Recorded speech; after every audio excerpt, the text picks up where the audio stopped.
கொட்டைப்பாக்கில் இவ்வளவு இருக்கா? இனி இந்த நோயாளிகள் கவலைப்பட தேவையில்லை.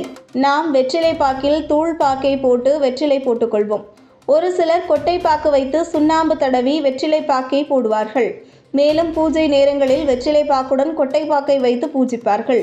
இந்த கொட்டைப்பாக்கு குறித்து நமக்கு தெரிந்தது அவ்வளவுதான் தெரியும். அதையெல்லாம் தாண்டி இந்த கொட்டைப்பாக்கில் ஆரோக்கியமான பல நன்மைகள் உள்ளன. குறிப்பாக இந்த விஷயங்கள் எல்லாம் நம் உடலை விட்டு போகும் என்றால் நம்புவீர்களா?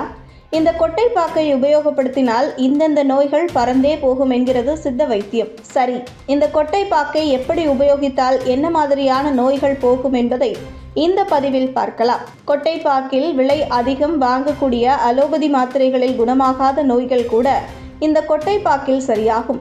தனித்துவம் நிறைந்த இந்த கொட்டைப்பாக்கின் குணம் தீரும் நோய்கள் குறித்து பார்க்கலாம்.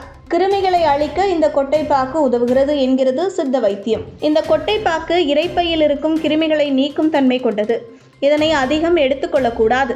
மீறி எடுத்துக்கொள்ளும் போது இரத்த சோகை ஏற்படும் என்பதை மனதில் வைத்து உபயோகிக்க வேண்டும். அடுத்ததாக பற்களுக்கு மிகுந்த நன்மை பயக்கும் என்றே சொல்லப்படுகிறது.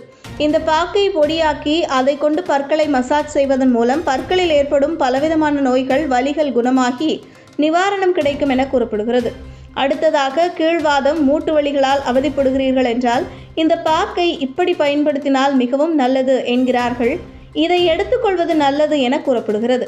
இதனை உபயோகித்து வந்தால் உடலில் உள்ள விஷத்தன்மையை குறைத்து எலும்பு தொடர்பான பிரச்சனைகளை குறைக்க உதவும்.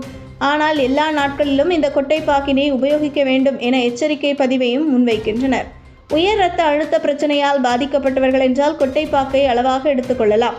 ஏனெனில் இது உயர் இரத்த அழுத்தத்தை கட்டுப்படுத்த பெரிதும் உதவுகிறது என்ற போதிலும் மருத்துவரின் ஆலோசனைக்கு பிறகு அதை உட்கொள்ள வேண்டும் என தெரிவிக்கப்பட்டுள்ளது. தம்பதியினரின் முக்கிய விஷயமாக பார்க்கப்படுகின்ற தாம்பத்தியம் தொடர்பான பிரச்சனைகளுக்கும் இந்த கொட்டைப்பாக்கு பேருதவி புரிகிறது என்றே சொல்லலாம். தம்பதியினரிடையே நெருக்கம் அதிகரிக்க வேண்டுமெனில் இந்த கொட்டைப்பாக்குடன் காணாவாழக்கீரையை சேர்த்து உண்டு வந்தால் தம்பத்தியம் சிறக்கும் என்றே கூறப்படுகிறது. இதனையும் சித்த மருத்துவர்களின் ஆலோசனையையும் பெற்று அளவையும் பெற்று உபயோகிக்க வேண்டும் என்றே சொல்லப்படுகிறது. இறுதியாக கொட்டைப்பாக்கில் தயாரிக்கப்படும் தேநீர் சர்க்கரை நோயாளிகளுக்கு மிகவும் நல்லது என்றே சொல்லப்படுகிறது. அது மட்டுமின்றி அசிடிட்டி, வாயு தொந்தரவு, கொழுப்பு உள்ளிட்ட பிரச்சனை உள்ளவர்களுக்கும் இந்த தேநீர் நல்ல பலனளிக்கும் என்று சொல்லப்படுகிறது. இந்த கொட்டைப்பாக்கினால் மேலே குறிப்பிட்ட நோய்கள் சரியாகும் என்றாலும் அளவாகவே இதனை எடுத்துக்கொள்ள வேண்டும் என்பதை நினைவில் வைத்துக் கொள்ள வேண்டும். மேலும் உபயோகிக்க தொடங்கும் முன் சித்த வைத்தியர்களிடம் கேட்டு உபயோகிக்க வேண்டும் என்பதே இந்த பதிவின் கனிவான வேண்டுகோள். இதுபோன்ற முக்கிய நிகழ்வுகள், அரசியல் தகவல்களை ஆழமாக மாறுபட்ட கோணத்திலும் அறிந்து கொள்ள மறக்காமல் பாரத் மெயில் 24 பக்கத்தை பின்பற்றிக் கொள்ளுங்கள்.